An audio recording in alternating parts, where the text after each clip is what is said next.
بسم اللہ الرحمن الرحیم۔ السلام علیکم ورحمۃ اللہ وبرکاتہ۔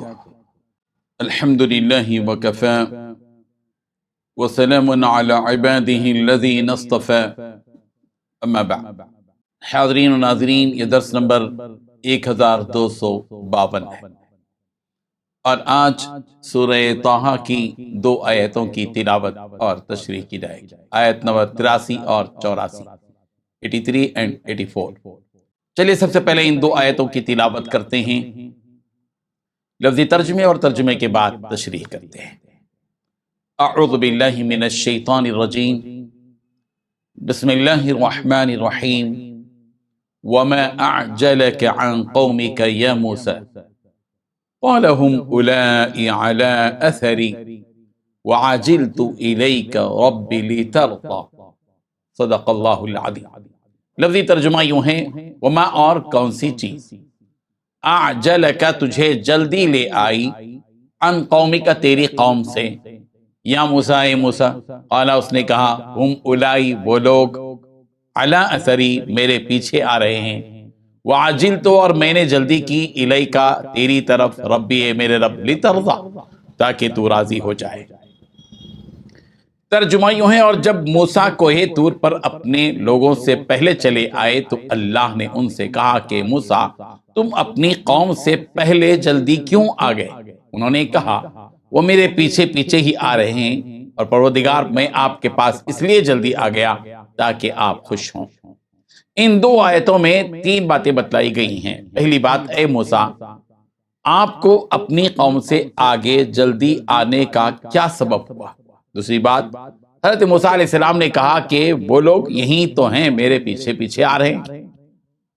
تیسری بات، میں آپ کے پاس اس لیے جلدی چلا آیا تاکہ آپ زیادہ خوش ہوں۔ بزرگان محترم، فرعون کے تعاقب اور دریا سے نجات پانے کے بعد جب حضرت موسیٰ علیہ السلام اور ان کی قوم بنی اسرائیل کا گزر ایک ایسی قوم سے ہوا جو بت پرست تھی، تو بنی اسرائیل کو بھی شوق ہوا کہ ان کے لیے بھی کوئی محسوس قسم کا کوئی بت بنا دیا جائے تاکہ وہ اس بت کو معبود بنا کر عبادت کرنے لگے۔ حضرت موسیٰ علیہ السلام نے بنی اسرائیل کے اس جاہلانہ مطالبے پر تنبیہ کی اور کہا کہ تم بڑے جاہل قسم کے لوگ ہو، جس کو سورۃ الاعراف کی آیت نمبر 139 139 میں یوں کہا گیا، ان هؤلاء متبر ما هم فیہ وباطل ما كانوا يعملون، یہ لوگ جس کام میں لگے ہیں یہ تباہ کیا جائے گا اور ان کا یہ کام محض بے بنیاد ہے۔ اس وقت اللہ تبارک و تعالیٰ نے حضرت موسیٰ علیہ السلام سے یہ وعدہ فرمایا کہ آپ اپنی قوم کے ساتھ کوہ طور پر آ جائیے، ہم آپ کو اپنی کتاب تورات عطا فرمائیں گے، جو کتاب آپ کے لیے اور آپ کی قوم کے لیے دستور العمل کی حیثیت رکھے گی، لیکن اس تورات کے دیے جانے سے پہلے آپ 30 روز رات کا مسلسل روزہ رکھیں، پھر اس مدت کے بعد اور 10 دن کا اضافہ کرتے ہوئے اس کو 40 دن کر دیا گیا۔ جب حضرت موسیٰ علیہ السلام اپنی قوم کے ساتھ کوہ طور کی طرف روانہ ہو گئے تو حضرت موسیٰ علیہ السلام کو اس وعدہ ربانی کی وجہ سے شوق بھڑک اٹھا اور اپنی قوم کو یہ وصیت کر کے آگے چلے گئے کہ تم بھی میرے پیچھے آ جاؤ اور میں آگے جا کر عبادت میں مشغول ہو جاتا ہوں، اور تم سب میرے غائبانہ میرے بھائی ہارون کی اتباع کرنا۔ چنانچہ بنی اسرائیل حضرت ہارون کے ساتھ اپنی رفتار سے پیچھے چلتے رہے۔ حضرت موسیٰ علیہ السلام جلدی کر کے آگے بڑھ گئے۔ حضرت موسیٰ علیہ السلام کا خیال یہ تھا کہ ان کے لوگ بھی پیچھے پیچھے کوہ طور کے قریب پہنچ جائیں گے، مگر وہاں قصہ کچھ دوسرا ہی ہو گیا، جس کو اگلی آیت کے ضمن میں ہم بیان کریں گے۔ حضرت موسیٰ علیہ السلام جب کوہ طور پر حاضر ہوئے تو اللہ تبارک و تعالیٰ نے حضرت موسیٰ علیہ السلام سے یہ سوال کیا کہ اے موسیٰ آپ اپنی قوم سے آگے جلدی کر کے کیوں آ گئے؟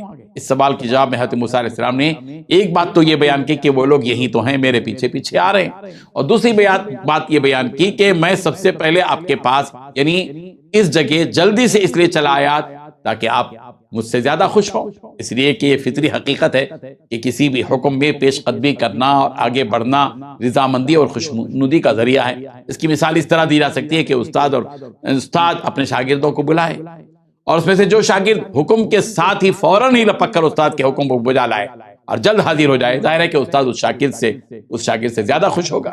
حضرت موسیٰ علیہ السلام نے بھی یہ خیال کیا کہ اگر میں دوسروں سے پہلے کوہ طور پر پہنچ جاؤں گا تو میرا رب مجھ سے راضی اور خوش ہوگا، اور اللہ تبارک و تعالیٰ کا راضی ہونا بندہ مومن کے لیے بہت بڑی نعمت ہے۔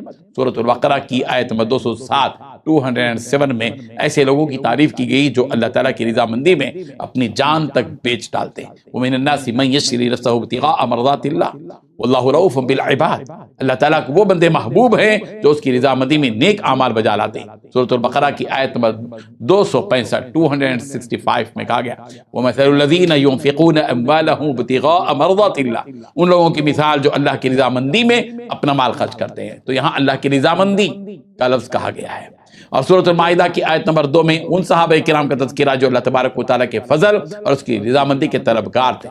یبتغون فضلا من ربہم ورضوانا، کہ وہ صحابہ ایسے ہیں جو اپنے پروردگار کا فضل اور اس کی رضامندی چاہتے ہیں. سورہ مائدہ کی آیت نمبر 119 میں صحابہ کرام رضی اللہ عنہم کے بارے میں یہ خوشخبری دی گئی، رضی اللہ عنہم ورضوا عنہ ذلک الفوز العظیم. اللہ ان سے راضی ہو گیا اور وہ اللہ سے راضی ہو گئے، یہ بڑی کامیابی. تو بندے مومن کو چاہیے کہ اللہ تعالیٰ کی رضامندی حاصل کرنے کی اس مختصر سی زندگی میں تدبیریں اختیار کرے. اچھی نیت سے اچھی تدبیر کرنے والے کی تدبیر کو رب ذوالجلال ہرگز ضائع نہیں فرماتے. اللہ تبارک و تعالیٰ ہم سے راضی ہو جائے، ہم اس سے راضی ہوں، وہ ہم سے راضی ہو جائے، اور ہمیں ایسی تدبیریں اختیار کرنے کی توفیق عطا فرمائے جن سے اللہ کی رضامندی حاصل ہو. وآخر دعوانا ان الحمد للہ رب العالمین.